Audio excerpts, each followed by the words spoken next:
Ciao, I'm Kate Portanova, your host, Italy Experience Guide, and lifelong lover of all things Florence. This podcast is your ticket to discovering the authentic side of Florence in Italy, one story, one dish, and one piazza at a time. Whether you're dreaming of sipping espresso in a bustling cafe, wandering cobblestone streets filled with history, or connecting with locals to experience La Vera Italia, you're in the right place. Join me as I share my journey of living, breathing, and embracing Florence's beauty, culture, and charm. Along the way, we'll explore slow travel, cultural immersion, and the simple joys of Italian life, with plenty of insider tips and heartfelt stories to inspire your next adventure. So grab your cappuccino, before noon of course, and let's dive into the magic of Florence together.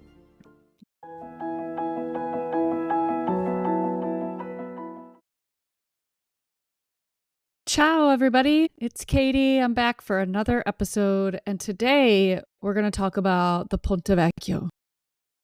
And the Ponte Vecchio is one of my favorite places to frolic and walk and gaze at, because that bridge has been part of my life for over 20 years, and I've been immensely in love with it, like ever since I came into contact with it. So I touched on this on the last episode with the Vasari corridor. The Ponte Vecchio is the oldest bridge in Florence. I'm going to go back and forth a little bit, but I want to go over the history of the bridge first, and then I want to go over the why it's one of the only bridges still standing since World War II.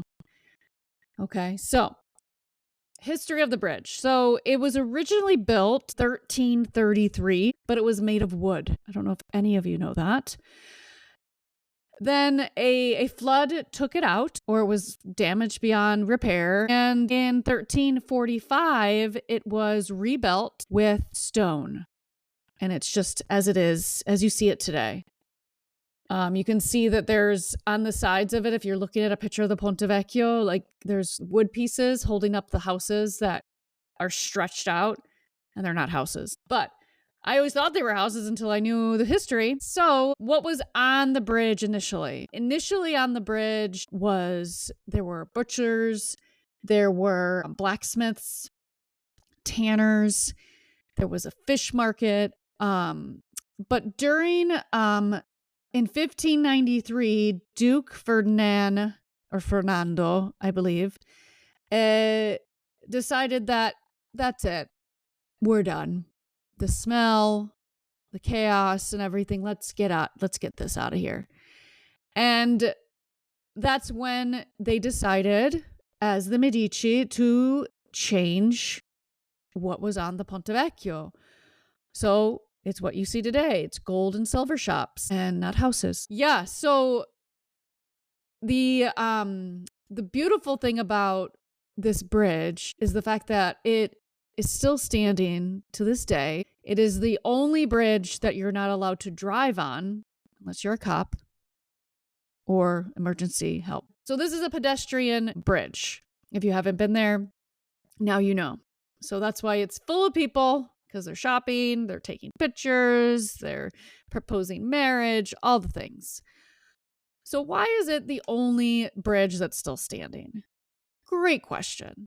Because during World War II, Hitler decided that, at that time, he didn't want anybody escaping or any other of the Allies coming through, so he bombed all the other bridges around the Ponte Vecchio.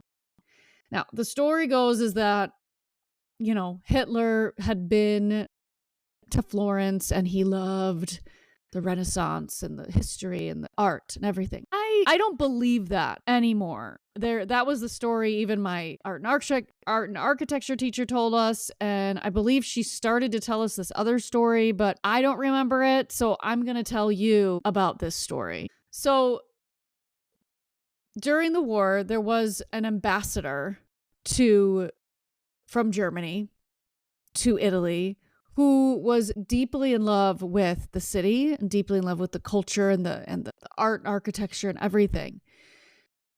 There's a story that says that he saved the Ponte Vecchio from being bombed because he disengaged the bomb that was supposed to be set off. And this happened on August 3rd, 1944.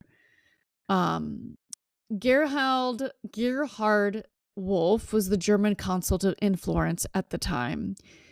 And and I'm reading this from an article. He was extremely cultured, refined, admirer of the Renaissance art. And he worked hard to keep Florentine's cultural heritage alive during the war. And his presence, they believe that it had something to do with the fact this is why the Ponte Vecchio is still there. So there's that story, okay? Hitler didn't want it to be demolished, blah, blah, blah. Okay. The actual story that I believe to be true, because I've heard this from other Italians, is that obviously Florentines were not convinced that Hitler was spared the bridge because he was an awful human being. During this time, I mean, he had already bombed half the city. And how could he be so in love with the Renaissance and the history of Florence if he decided to still bomb half of the city of Florence? So in 2016, a story came about. There is a book about this. I still need to get my hands on. Bergazzi is the one who saved it, known as Bergazzo.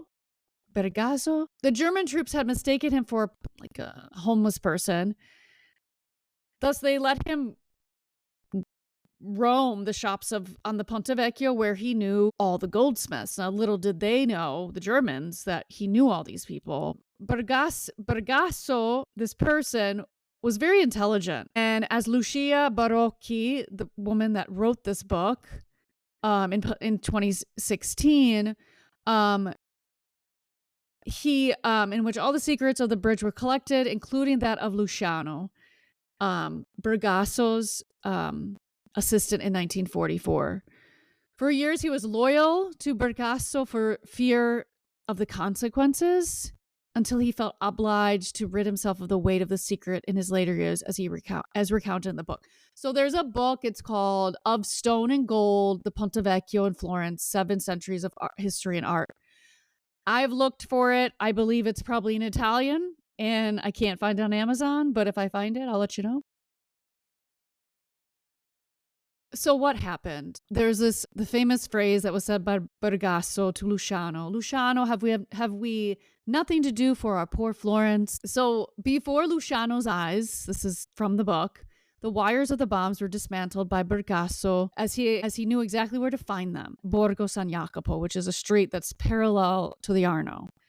So in my opinion, I feel that this is something Florentines are very proud of their city, of their culture and everything. I think for sure that this is the story because I can't think a narcissistic fascist as Hitler trying to just spare that one bridge. I truly believe that he wanted to blow up everything. Other tidbits about the Ponte Vecchio. So it was built by Taddeo Gadai, if I said that correctly. Excuse me, Italians, Florentines, 1335. So he built it. There is a bust of Cellini, Benvenuto Cellini, on the Ponte Vecchio, which if you've been on the Ponte Vecchio, you can see it on one end of it and why it's there. He is the most famous of all Florentines. He's a goldsmith. He was a goldsmith, and it was placed there in the middle of the bridge in the 1900s. Other really cool things about the bridge, at least in my opinion, if you're there during the summer, going there at sunset, it's a beautiful photo op. Going to get the gelato on one end of the bridge and then walking with your loved one to the other end. It's a beautiful after dinner stroll. Let's see. What else the Vasari corridor is on top of the Ponte Vecchio. If you haven't listened to that last episode, I talked about the Vasari corridor, which connects the Palazzo Vecchio to Palazzo Pitti for the Medici family. You can listen to that on another later date. Yeah, so the Ponte Vecchio is something unlike any other bridge that you've ever seen in Europe. So it's a recommended stop. And obviously, if you're going to Florence, if you're not going to go see the Duomo, you better go see also the Ponte Vecchio, because it's the best. These are really iconic places to learn about the history of Florence. So yeah, okay, I think that's all I got on the Ponte Vecchio. Let's look at my other notes just to make sure. Yeah, that was it. I hope you enjoyed this episode, and I hope you learned a little bit about the Ponte Vecchio and visit it. It's an amazing place. And if you've never been to Italy and you're a little nervous, hey, you can visit with me, with Truly Italy, in our retreats to Florence in 2026. Okay, allora, buongiorno, buonasera, buonanotte, wherever you are, and have an amazing day wherever you are. Ciao, ciao, ciao. Thank you for joining me on this journey through the heart of Florence and beyond. I hope today's episode has inspired you to slow down, embrace authentic travel, and connect with the beauty of Italian culture. If you loved what you heard, don't forget to subscribe, leave a review, and share the magic of Florence and me with your fellow travelers. Until next time, remember, the best way to travel is slowly. Ciao for now. See you in the next episode.